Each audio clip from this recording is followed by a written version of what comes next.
बिस्मिल्लाहिर्रहमानिर्रहीम। अस्सलाम वालेकुम। कुकिंग विद अतियार स्टूडियो में वेलकम करती हूँ। उम्मीद करती हूँ आप सब ठीक ठाक होंगे। अल्लाह ताला आप सबको खुशबाश और ठीक ठाक रखे, आमीन। आज हम मज़ेदार सी सैलड रेसिपी बना रहे हैं। आज हम बना रहे हैं आप सब के लिए summer Nipah cabbage kimchi recipe.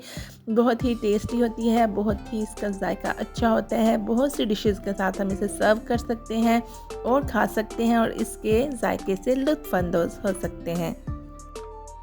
जी तो व्यूअर्स, समर किमची बन रही है तो समर के हिसाब से गर्मियों में जो भी वेजिटेबल्स हमें अवेलेबल होती हैं वो हम इस्तेमाल करेंगे। गाजर ले रहे हैं, हम तर ले रहे हैं, खीरे हैं मेरे पास। इसके अलावा मैं नेपा कैबेज इस्तेमाल करूँगी। तो सबसे पहले मैंने वेजिटेबल्स को वॉश कर लिया है और इनको इस सूरत में हम कट कर लेंगे।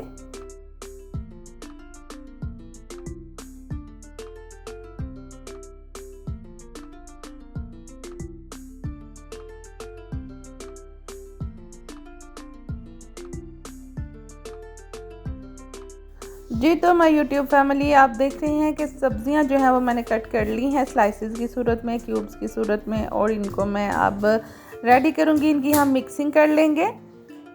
मिक्सिंग के लिए मैंने चावलों के आटे से जो सॉस बनाई हुई है, इसकी रेसिपी आप मेरे चैनल पर देख सकते हैं। मैंने पहले भी किमची की बहुत सी रेसिपीज़ जो हैं वो अपने चैनल पर अपलोड की हुई हैं, तो इसका मैं लिंक आपको आई बटन में दे दूँगी। तो राइस सॉस को हम इस्तेमाल करेंगे इन सारी वेजिटेबल्स की मिक्सिंग में।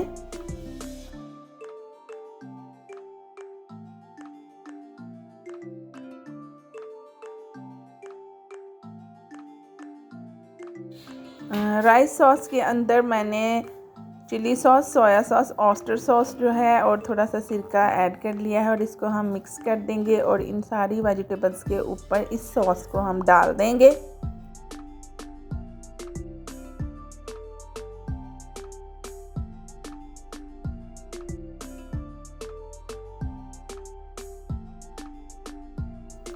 सॉस को डालने के बाद हम नेपा कैबेज जो कि पानी में, नमक वाले पानी में भिगो के रखी थी, उसको भी हम निकाल के इस तरीके से लंबी लंबी स्ट्रिप्स में इसकी कटिंग कर लेंगे।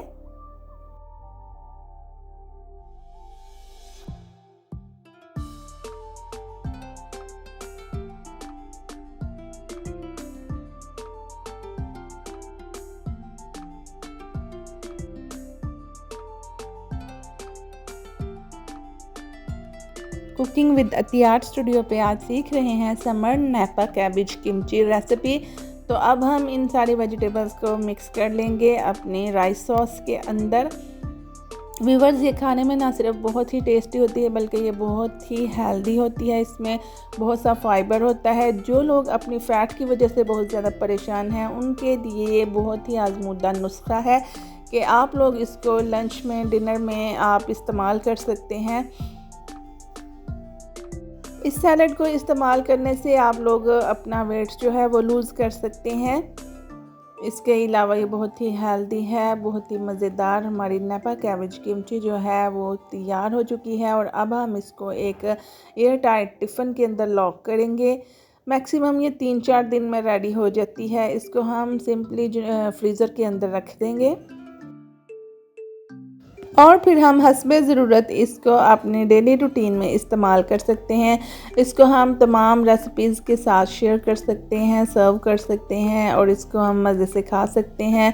एग्जांपल्स के तौर पर हम इसको नूडल्स में जो है वो इस्तेमाल कर सकते हैं। इसके अलावा दाल चावल के साथ हम खा सकते हैं, पुलाव या बिरयानी के साथ हम इसे सर्व कर सकते हैं। बहुत ही मज़ेदार और लजीज ये हमारा सैलड रेडी होता है। 2-3 दिन के बाद ये ज़रा सॉफ्ट हो जाता है। जो इसके अंदर से पानी निकलता है वो भी बहुत ही टेस्टी होता है। हम उसको नूडल्स में यूज़ करेंगे। प्लेट में निकाल रहे हैं। बहुत ही कलरफुल, टेस्टी और जायके वाली हमारी नेपा कैबेज रेसिपी किमची की बनके तैयार हो चुकी है और अब हम इसको सर्व करेंगे ब्राउन राइस, आलू गोभी का सालन और मैंने मूंग की दाल बनाई है उसके साथ। मैं इसको आपको ये नेक्स्ट डे में निकाल के दिखा रही हूँ। इसका थोड़ा थोड़ा सा पानी निकल चुका है और देखें व्यूअर्स, बहुत ही मज़ेदार सा मेरा जो डिनर है वो रेडी हो चुका है किमची सैलड के साथ।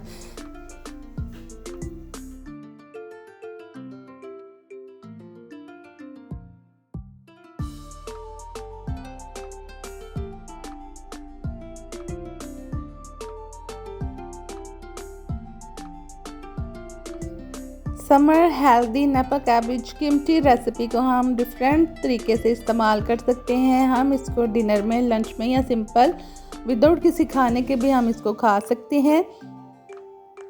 जी तो व्यूअर्स, मिसाल के तौर पर मैं आपको एक और वीडियो के साथ ये शेयर करके बताऊंगी कि हम नपा कैबिज किम्ची रेसिपी को किन किन तरीके से इस्तेमाल कर सकते हैं। अभी जैसे कि मैंने ये दाल चावल बना के और गोभी की सब्ज़ी जो कि बहुत कम लोग पसंद करते हैं, तो यानी वो ऐसे खाने जो लोग नहीं खा सकते सिंपली, तो हम उनको इस तरीके से इस सैलड के साथ बहुत आसानी से और खा सकते हैं और लुत्फ़अंदोज़ हो सकते हैं। और नूडल्स के अंदर भी हम इसे इस्तेमाल कर सकते हैं। जी तो यूट्यूब साथियों, इस तरीके से आप नपा कैबिज किम्ची रेसिपी को बहुत से तरीक़ों से इस्तेमाल कर सकते हैं। तो मुझे दीजिए दुआएं और अपना ख्याल रखिए। अल्लाह हाफिज़।